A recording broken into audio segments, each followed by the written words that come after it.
একদিকে দাবানল, অন্যদিকে তুষারঝড়। যুক্তরাষ্ট্র এখন দুই বিপরীতধর্মী প্রাকৃতিক দুর্যোগে ক্ষতিগ্রস্ত।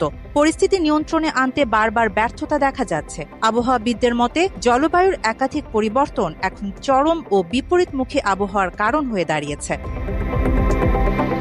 বর্তমান সময়ে দেশটির দুই প্রান্তে চরম বিপরীতধর্মী আবহাওয়ার জন্য বিভিন্ন বায়ুমণ্ডলীয় ঘটনার ভূমিকা রয়েছে বলে মনে করছেন আবহাওয়াবিদরা। এর মধ্যে সবচেয়ে বেশি আলোচনায় রয়েছে জেট স্ট্রিম। এটি ট্রপোস্ফিয়ারের উপরের স্তরে প্রবাহিত উচ্চ গতির বায়ু প্রবাহ, যা আবহাওয়ার গতি প্রকৃতিতে গুরুত্বপূর্ণ প্রভাব ফেলে।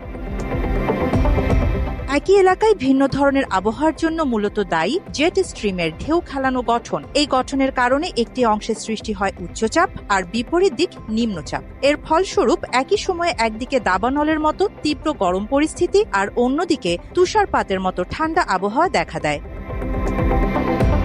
আবহাওয়াবিদ জিম ফয়েরস্টার ব্যাখ্যা করেন যে ঢেউ আকৃতির বায়ুপ্রবাহের উঁচু অংশকে বলা হয় রিজ এবং নিচু অংশকে বলা হয় ট্রাফ। রিজের এলাকায় গরম বাতাস দ্রুত উপরের দিকে উঠতে শুরু করে, যেখানে এটি ঠান্ডা বাতাসের সঙ্গে সংঘর্ষে লিপ্ত হয়, যার ফলে বাতাসের আর্দ্রতা কমে যায়। অন্যদিকে ট্রাফ অংশে বাতাস উষ্ণতা হারিয়ে আর্দ্র হয়ে যায় এবং দ্রুত নিচের দিকে নামতে থাকে, যা নিম্নচাপের সৃষ্টি করে।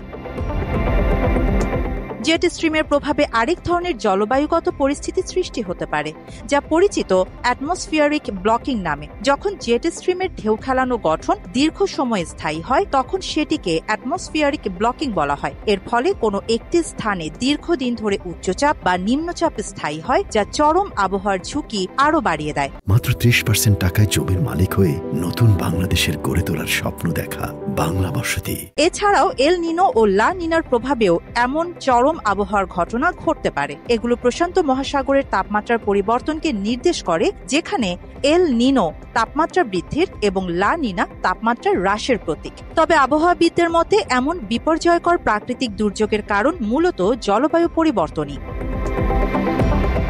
গত ৫ জানুয়ারি থেকে ভয়াবহ তুষারঝড়ে যুক্তরাষ্ট্রের দক্ষিণাঞ্চল বিপর্যস্ত হয়ে পড়েছে। যোগাযোগ ব্যবস্থা ভেঙে পড়ে সড়ক দুর্ঘটনা ও শিডিউল বিপর্যয়ের পাশাপাশি প্রাণহানির মতো ঘটনাও ঘটে। এতে লাখ লাখ মানুষ চরম দুর্ভোগের শিকার হন। অন্যদিকে পশ্চিমাঞ্চলে এক সপ্তাহেরও বেশি সময় ধরে জ্বলছে হাজার হাজার একর জমি। ক্যালিফোর্নিয়ার ইতিহাসে এটিকে সবচেয়ে ভয়াবহ দাবানল বলে উল্লেখ করা হচ্ছে। আরিবা জাহান, বাংলা এডিশন।